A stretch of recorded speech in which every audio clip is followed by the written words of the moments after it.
when you micromanage him, whether it's his career, his parenting, or how he prays, you are taking on a burden that is not yours and preventing him from growing in his own vocation as husband and father. Welcome back. Last week, I shared with you the first virtue in becoming an empowered wife, and that focused on soul care, keeping your cup full, right? So, how'd you do last week? I would love to read in the comments. How did it go? This week, I want to teach you about the second virtue to becoming an empowered wife and next leveling your marriage. This week is all about trust and relinquishing inappropriate control.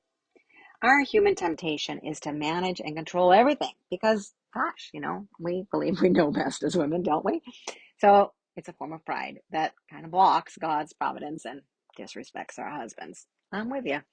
The empowered wife, however, practices relinquishing inappropriate control, which is an act of faith in God's plan. And instead of being rooted in fear, it's rooted in faith and does respect our husband.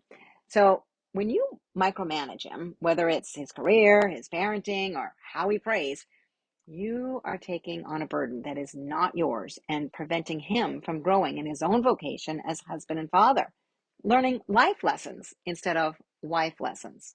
So how exactly do we practice relinquishing inappropriate control? Well, one is that you can pray the Surrender Novena. Many of my clients do this. When anxiety or the need to control strikes, you can pray, "Oh, Jesus, I surrender myself to you.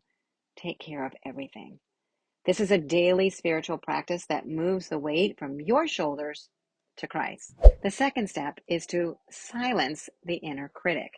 The next time your husband is making a decision or doing a task and the critic voice pops up, remember that you're called not to judge, lest ye be judged, right? Matthew 7:1. Silence the correction and simply pray for him instead. And the next step would be to acknowledge his headship. In non-moral matters, allow him to make the final decision and respectfully follow it. This humble submission is not weakness, my friends. It is a profound act of faithfulness to your marriage vows and a recognition of the order willed by God. Your husband cannot fully step up to lead the family in the way that God intends if you are constantly holding the reins.